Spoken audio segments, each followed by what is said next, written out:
I'm Andy Shaughnessy, content architect for PCEA. Here with me today is AJ Cooper, the CEO and co-founder of Itera, and he's also the keynote speaker for the upcoming PCB West. How are you doing, AJ? Great. Thanks for having me, Andy. How are you? Great. Thanks for doing this with us. This liquid metal is very, very exciting stuff. So just give us a little bit about your background, and that kind of leads into how you all founded Itera. Yeah, you bet. Thanks for that. I started out as a builder. I was wrenching on classic British and American hot rods and went to vocational school. I can rebuild a small block. And then in undergrad, I decided I didn't know enough about electrical.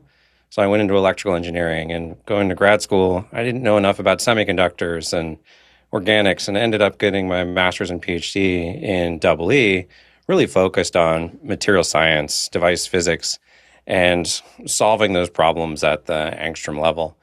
I then went into industry doing back end of line processing that's been running in some global fabs and supporting the infrared night vision. Then I got a chance to be on the production lines, scaling teams and technologies globally. So I've got almost 30 trips and coach to China, Taiwan, Hong Kong.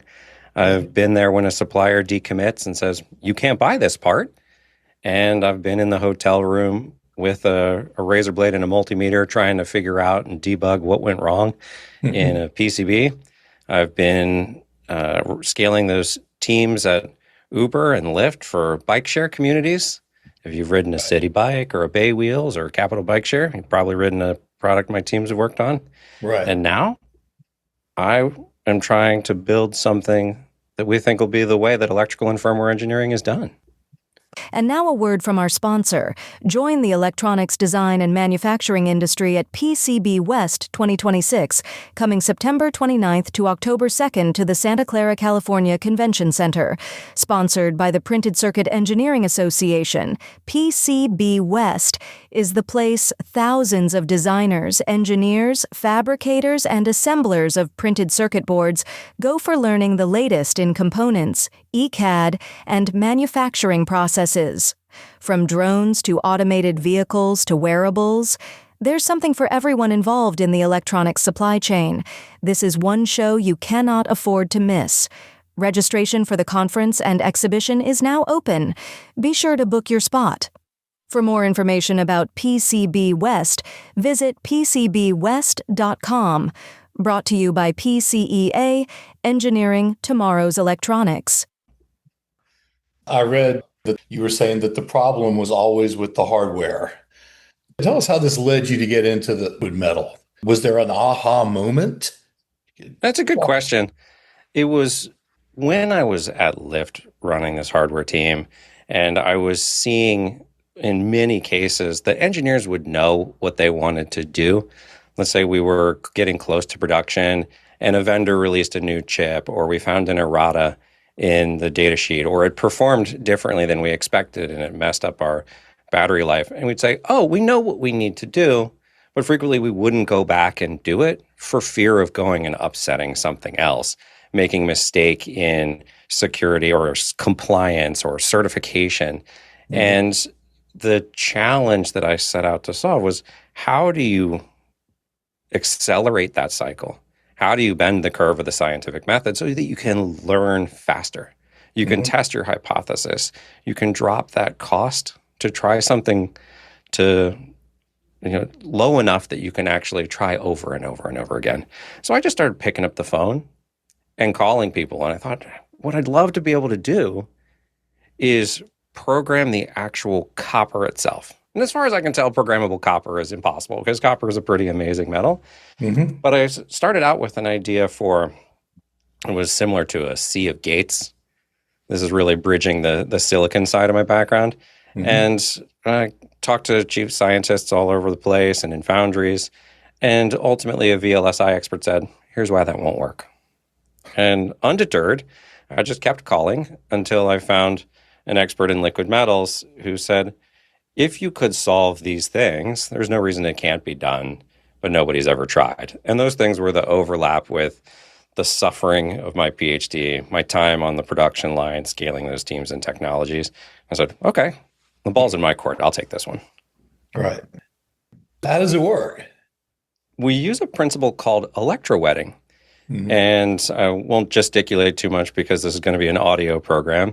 But electrowetting was commonly used for lab on a chip, where they move droplets of water between different electrodes.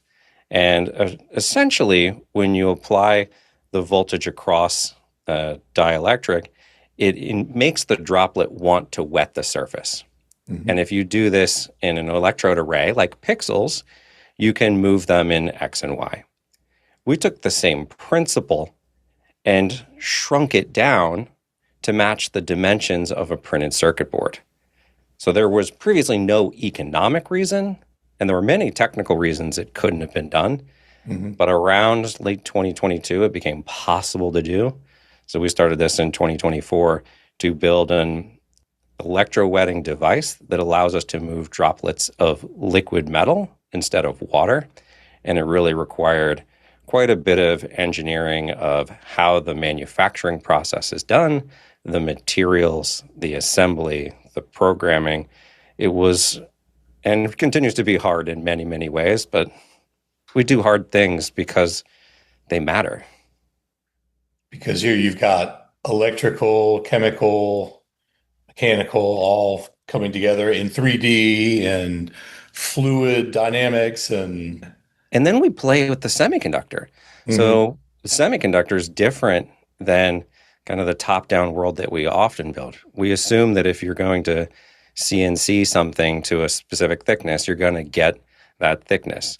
But if I spec in a semiconductor fab 100 nanometer film, you have so many things that go into that 100 nanometers. How was it prepared? How was it cleaned? What are the size and distribution of the particles in that one? Did you get an oxide that formed on one layer or the top? And again, you get into that meta problem of, I know what I want. I know what I want it to look like and behave like. Then it starts taking process engineering. And you have to work closely with a very expensive set of equipment in a very specialized clean room or a foundry to get to that future. And those iteration cycles for us are particularly long. So we feel the same pain. We know what we want to get to in many cases. We know the experiments we want to run, but it's the time and the verification and closing that loop that we're trying to solve. So we hope that when we're successful, we're the last ones who have to go through that slow iterative process. Just thinking about, the ramifications for this. I mean, you could have eventually, like the title of your keynote is to, retiring the respin. One of the studies said that the average in this industry is like 2.7 respins, and everybody accepts that. It's baked in the cake. That means there's a lot of designs going out, 10 respins. People always use the word, revolutionary change, but this would be revolutionary. I think it changes and removes the uncertainty from the development process. And the respins aren't to get you to a globally optimized maximum or minimum of cost or performance. They get you to good enough. It's good enough to pass your FCC. It's good enough to pass your performance requirements. Your product manager and your customers might be pushing back and saying they want something new, but ultimately it has to go to the market. And when the cost to iterate and the time to iterate falls almost to zero, you can extend what's possible to build. You can make devices that are lower power, that have better performance, and you can respond to the market and even shape the market. So it's really a benefit of eliminating uncertainty and buying you back time. The time is what costs so much more money. And I thought, going back to grad school, I tried to spend as little money as possible because I was on a grad student stipend. We didn't have the money. And I substituted time for money. So I built all my PCBAs. I designed all of these systems instead of buying them. And the more time I spent in industry, the more I realized that getting to market And buying back that time is market position, it's category position. It's the only thing you can't make more of. So Right. it's the one variable that truly matters.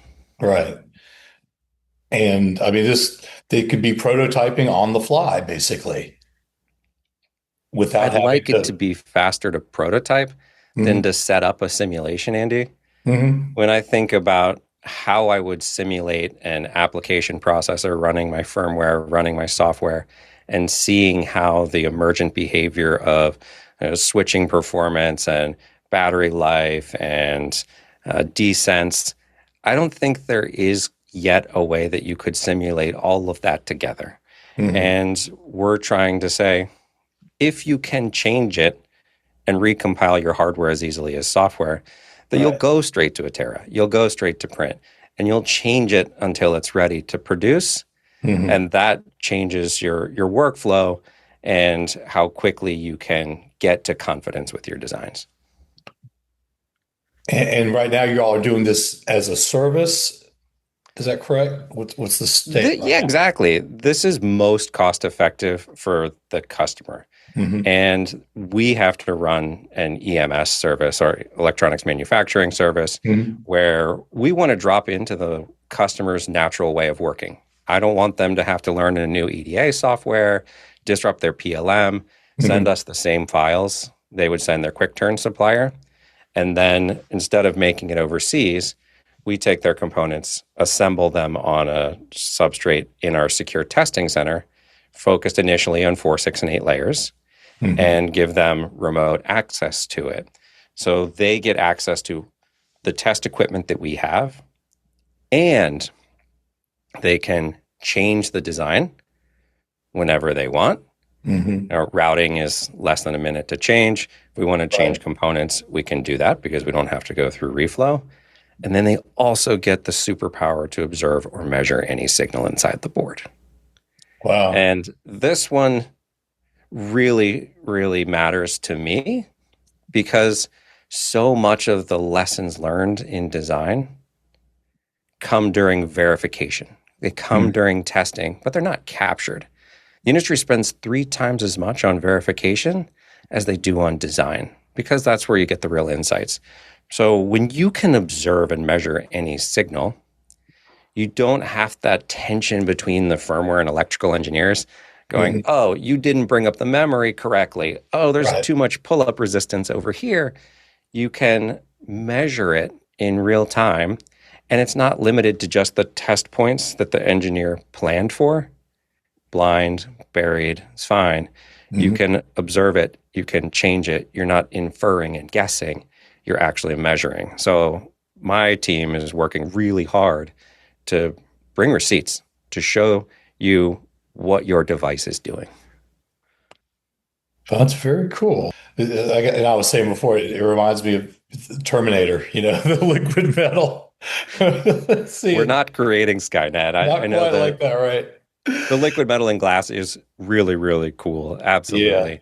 You do have that flexibility where now the hardware can evolve alongside the software. And I think that's what we saw before anybody else did. Before it was consensus, was that you could break hardware free from its static Mhm. restrictions, that you could dynamically update and change it. And this is really the beginning of that future that we're starting to envision and build here at Itera, is how you co-evolve your hardware and software. And this initial step where we're doing this as a service is a bit like the graduation of your server from the IT closet Mhm. to the cloud. You do it because it gives you lower cost, more flexibility, better insights, and it's what's right for your business. It is a little bit different way of working, but we're trying to make it so that it fits into your workflow, your tools as seamlessly as possible. Well, I think this will be a great keynote. What are you going to talk about? I'm going to talk about some of the assumptions that we had to revisit, even the simple ones from what happens to a parallel plate capacitor if you break the assumption that you're using good conductors, good resistors. If you start blending the tools, the techniques and capabilities of display and semiconductor fab, MEMS-based factories, PCB factories, and you combine them all together, you get access to different design primitives. And those different design primitives then give you new capabilities that you didn't have before. So I'm going to be talking technically about some of those ways that we had to change our thinking, some of these unlocks to build that credibility with all of the audience and listeners for why we think this should be the way that electrical and firmware engineering are done. We want this to become a tool that students can use, high school and college, they can log in and remotely change and test their eval kits or dev boards from their favorite suppliers and see how they work in their vision. And when you can try anything, there's no limit to what you can build. Right. It's like a constant innovation, basically. You still have to ship it. And I'm really excited to see what people ship when they have this flexibility. I mean, this eliminates so many of the hurdles that people don't even see as hurdles anymore because they're so used to it. Yeah. If you have, like I have, had a vendor call and go, oh, why were you using the old data sheet? Why were you using that old TRM? And you need the latest errata. Of course, that chip doesn't do what we claimed it did. Then you'll know that there's no substitute for building and testing it, and that the textual descriptions are incomplete. So we want to give you that new power, and not to replace you, but to give you superpowers to try and build your imagination faster with better tooling. When did you first have this sort of aha moment? How long ago was that? Is it like the last 5 years or so, or? No, we've been working on this a little over 2.5 years. I remember the moment I was trying it. I was in my wood shop, which is a nice way of saying dusty garage. And I was spending my personal money to get some samples made and coded. And it was the night before a holiday, kids asleep, I'm running an experiment. And for the first time, I saw the liquid metal move and went, scampering upstairs, all excited to tell my wife, I'm like, hey, it actually works. It actually works. I got to do this. And that was the moment where I started realizing I should put this together. There are going to be a lot of very difficult challenges moving forward and building something that I frankly had thought was impossible for so long to change the hardware. But the outcome is so worth it for all of us in this space. Absolutely. Is there anything else you'd like to mention? Anything we haven't covered? I'm excited to meet folks at the keynote to share this technical side and be looking for partners who help bring this type of future to everybody else, because we can't do it alone. We can't do it in any one country. The best way to go farther is to go together. So I look forward to meeting all of those people. All right, AJ. Well, thanks so much for doing this with us. I really appreciate it. I look forward to meeting you in person in September. My pleasure, Andy. All right. Once again, I'm Andy Shaughnessy for PCEA. I've been speaking with AJ Cooper from Itera. Thanks for listening. Bye.